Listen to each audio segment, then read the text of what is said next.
Court থেকে ফেরার পথে বেলঘরিয়া কামারহাটি পৌরসভার রথতলার মুখে আচমকায় বিজেপি রাজ্য নেতৃত্ব আইনজীবী কৌস্তব বাগচি গাড়ির ওপর দুজন বাইকে করে হেলমেট ছাড়া দুই ব্যক্তি আচমকায় তার গাড়ির ওপর আক্রমণ করে হাতে ধারালো অস্ত্র ছিল অনুমান কৌস্তব বাগচি রথতলার মুখে ঘটনাটি ঘটে। গাড়ি থেকে তার ড্রাইভার সঙ্গে সঙ্গে নেমে ধরার চেষ্টা করে, কিন্তু বাইক দুটি পালিয়ে যায়। বেলঘরিয়া থানায় 1 ঘন্টা ধরে অভিযোগ জানানোর জন্য থানা ডায়েরি করার চেষ্টা করেন, কিন্তু বেলঘরিয়া থানার পক্ষ থেকে কোনো অভিযোগ নেওয়া হয়নি। তার দাবি, যতক্ষণ পর্যন্ত অভিযোগ না নেওয়া হবে ততক্ষণ পর্যন্ত তিনি বেলঘরিয়া থানায় অনড় থাকবেন। তিনি বিজেপি রাজ্য নেতৃত্ব বিরোধী নেতা শুভেন্দু অধিকারীকে জানানো হয়েছে বললেন তিনি। তার অভিযোগ, তিনি অভিষেক বন্দ্যোপাধ্যায় এবং মমতা বন্দ্যোপাধ্যায়কে নিয়ে সকালে টুইট করেছেন। তারই পরিপ্রেক্ষিতে মমতা বন্দ্যোপাধ্যায় এবং অভিষেক বন্দ্যোপাধ্যায় তার ওপর আক্রমণ করেন। তার অভিযোগ, তৃণমূল দলের দুষ্কৃতী বাহিনী নিয়ে আক্রমণ করানো হয়েছে অভিযোগ মমতা বন্দ্যোপাধ্যায় এবং অভিষেক বন্দ্যোপাধ্যায়ের ওপরে। বিষয়গুলো কাকতালীয় কিনা জানি না। আমি আজকেই সকালবেলা একটা টুইট করেছিলাম, সেখানে স্পিকার অব দি লোকসভাকে টুইটে ট্যাগ করে লিখেছিলাম এই বিএসএফ সংক্রান্ত এই ধরনের মন্তব্য করার জন্য অভিষেক বন্দ্যোপাধ্যায়ের মতন লোককে সংসদ থেকে বহিষ্কার করা উচিত। আমি আজকে বাড়ি ফিরছিলাম, হঠাৎ একটা গাড়িতে একটা বিকট আওয়াজ হয়। মানে আমার পরম ঈশ্বরের পরম আশীর্বাদ, আমার পরম সৌভাগ্য, সেই সময় গাড়িগুলো ছেড়ে দেয়, সিগন্যালটা খুলে যায়। আমার সিকিউরিটি ছিল গাড়িতেও, চিৎকার করাতে দেখলাম দুটো ছেলে হেলমেট ছাড়া অবস্থায়, হাতে ওয়েপেন ছিল, নিয়ে কামারহাটি মিউনিসিপ্যালিটির পাশ দিয়ে তারা একদম খুব উচ্চ স্পিডে তারা পালিয়ে গেল বাঁ দিকে। আমি ডান দিকে ছিলাম, একটা জোরে গাড়িতে প্রথমে একটা মারে, আমরা অ্যালার্ট হয়ে যাওয়াতে আমার সিকিউরিটি চিৎকার করাতে গাড়িগুলো ছেড়ে দেয়। তখন একদম ওই কামারহাটি মিউনিসিপ্যালিটির বাঁ দিক দিয়ে রাস্তাটা দিয়ে সোজা একদম কামারহাটির ভেতরে ঢুকে যায়, আরিয়াদহের দিকে যে রাস্তাটা। জাস্ট এই কাঁচে প্রথম আঘাতটা সেইভাবে করতে পারেনি। আমরা যেহেতু চিৎকার করাতে সঙ্গে সঙ্গে আমার সিকিউরিটি চেস করাতে ও পালিয়ে যায়, তখন জোরে চিৎকার করাতে। আমি পেছনের সিটে ছিলাম, এই জানলার দিকটা আমি জেনারেলি ড্রাইভ করি, আজকেই ড্রাইভ করছিলাম না। হয়তো তারা এই বিষয়গুলো ফলো করে বা সব কিছু করে, ওই ড্রাইভার সিটটাতেই তারা ওই জিনিসটা করে।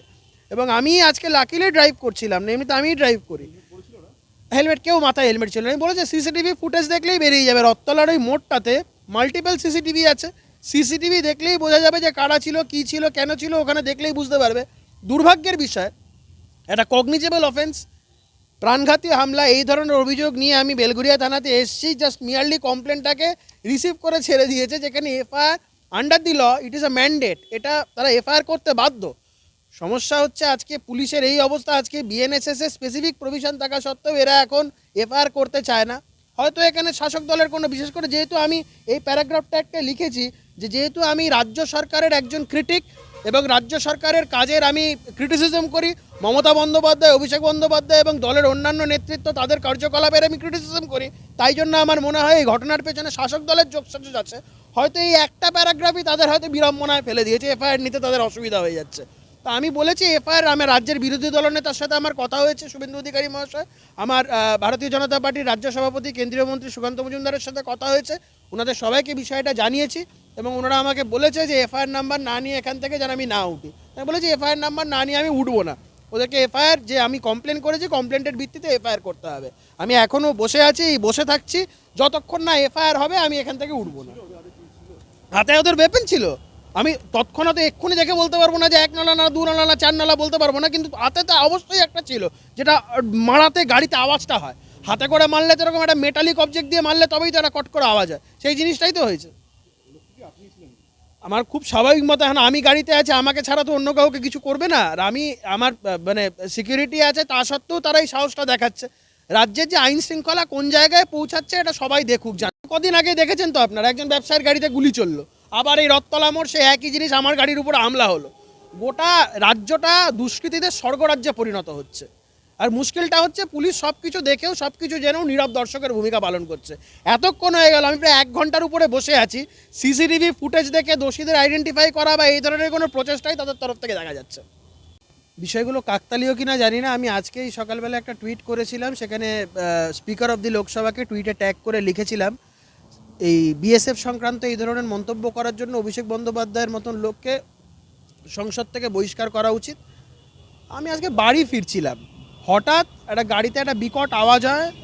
আমার পরম ঈশ্বরের পরম আশীর্বাদ, আমার পরম সৌভাগ্য, সেই সময় গাড়িগুলো ছেড়ে দেয়, সিগন্যালটা খুলে যায়। আমার সিকিউরিটি ছিল গাড়িতেও, চিৎকার করাতে দেখলাম দুটো ছেলে হেলমেট ছাড়া অবস্থায়, হাতে ওয়েপেন ছিল, নিয়ে কামারহাটি মিউনিসিপ্যালিটির পাশ দিয়ে তারা একদম খুব উচ্চ স্পিডে তারা পালিয়ে গেল বাঁ দিকে। আমি ডান দিকে ছিলাম, একটা জোরে গাড়িতে প্রথমে একটা মারে, আমরা অ্যালার্ট হয়ে যাওয়াতে আমার সিকিউরিটি চিৎকার করাতে গাড়িগুলো ছেড়ে দেয়, তখন একদম ওই কামারহাটি মিউনিসিপ্যালিটির বাঁ দিক দিয়ে রাস্তাটা দিয়ে সোজা একদম কামারহাটির ভেতরে ঢুকে যায়, আরিয়াদহের দিকে যে রাস্তাটা। না জাস্ট এই কাঁচে প্রথম মানে আঘাতটা সেইভাবে করতে পারেনি। আমরা যেহেতু চিৎকার করাতে সঙ্গে সঙ্গে আমার সিকিউরিটি চেস করাতে ও পালিয়ে যায়, তখন জোরে চিৎকার করাতে। আমি পেছনের সিটে ছিলাম, এই জানলার দিকটা আমি জেনারেলি ড্রাইভ করি, আজকেই ড্রাইভ করছিলাম না, হয়তো তারা এই বিষয়গুলো ফলো করে বা সব কিছু করে, ওই ড্রাইভার সিটটাতেই তারা ওই জিনিসটা করে। এবং আমি আজকে লাকিলি ড্রাইভ করছিলাম না, এমনিতে আমিই ড্রাইভ করি। হেলমেট, কেউ মাথায় হেলমেট ছিল না। আমি বলেছি সিসিটিভি ফুটেজ দেখলেই বেরিয়ে যাবে, রথতলার ওই মোড়টাতে মাল্টিপল সিসিটিভি আছে, সিসিটিভি দেখলেই বোঝা যাবে যে কারা ছিল, কী ছিল, কেন ছিল, ওখানে দেখলেই বুঝতে পারবে। দুর্ভাগ্যের বিষয়, একটা কগনিজেবল অফেন্স, প্রাণঘাতী হামলা, এই ধরনের অভিযোগ নিয়ে আমি বেলঘরিয়া থানাতে এসেছি। জাস্ট মিয়ারলি কমপ্লেনটাকে রিসিভ করে ছেড়ে দিয়েছে, যেখানে FIR under the law it is a mandate, এটা তারা এফআইআর করতে বাধ্য। সমস্যা হচ্ছে আজকে পুলিশের এই অবস্থা, আজকে বিএনএসএস এর স্পেসিফিক প্রভিশন থাকা সত্ত্বেও এরা এখন এফআইআর করতে চায় না। হয়তো এখানে শাসক দলের কোনো, বিশেষ করে যেহেতু আমি এই প্যারাগ্রাফটা একটা লিখেছি যে যেহেতু আমি রাজ্য সরকারের একজন ক্রিটিক এবং রাজ্য সরকারের কাজের আমি ক্রিটিসিজম করি, মমতা বন্দ্যোপাধ্যায়, অভিষেক বন্দ্যোপাধ্যায় এবং দলের অন্যান্য নেতৃত্ব তাদের কার্যকলাপের আমি ক্রিটিসিজম করি, তাই জন্য আমার মনে হয় এই ঘটনার পেছনে শাসক দলের যোগসাজশ আছে। হয়তো এই একটা প্যারাগ্রাফই তাদের হয়তো বিড়ম্বনায় ফেলে দিয়েছে, এফআইআর নিতে তাদের অসুবিধা হয়ে যাচ্ছে। তা আমি বলেছি এফআইআর, আমার রাজ্যের বিরোধী দলনেতার সাথে আমার কথা হয়েছে, শুভেন্দু অধিকারী মহাশয়, আমার ভারতীয় জনতা পার্টির রাজ্য সভাপতি কেন্দ্রীয় মন্ত্রী সুকান্ত মজুমদারের সাথে কথা হয়েছে, ওনাদের সবাইকে বিষয়টা জানিয়েছি এবং ওনারা আমাকে বলেছে যে এফআইআর নাম্বার না নিয়ে এখান থেকে যেন আমি না উঠি। আমি বলেছি এফআইআর নাম্বার না নিয়ে আমি উঠবো না, ওদেরকে এফআইআর যে আমি কমপ্লেন করেছি কমপ্লেন্টের ভিত্তিতে এফআইআর করতে হবে। আমি এখনও বসে আছি, বসে থাকছি, যতক্ষণ না এফআইআর হবে আমি এখান থেকে উঠবো না।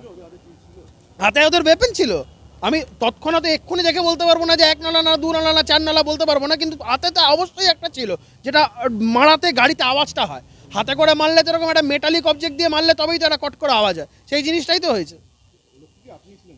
আমার খুব স্বাভাবিক মতো, এখন আমি গাড়িতে আছি, আমাকে ছাড়া তো অন্য কাউকে কিছু করবে না, আর আমি আমার মানে সিকিউরিটি আছে, তা সত্ত্বেও তারা এই সাহসটা দেখাচ্ছে। রাজ্যের যে আইন শৃঙ্খলা কোন জায়গায় পৌঁছাচ্ছে এটা সবাই দেখুক, জানবে। এই তো কদিন আগে দেখেছেন তো আপনারা, একজন ব্যবসায়ীর গাড়িতে গুলি চললো, আবার এই রথতলা মোড় সেই একই জিনিস, আমার গাড়ির উপর হামলা হলো। গোটা রাজ্যটা দুষ্কৃতীদের স্বর্গরাজ্যে পরিণত হচ্ছে। আর মুশকিলটা হচ্ছে পুলিশ সব কিছু দেখেও, সব কিছু জেনেও নীরব দর্শকের ভূমিকা পালন করছে। এতক্ষণ হয়ে গেল, আমি প্রায় 1 ঘন্টার উপরে বসে আছি, সিসিটিভি ফুটেজ দেখে দোষীদের আইডেন্টিফাই করা বা এই ধরনের কোনো প্রচেষ্টাই তাদের তরফ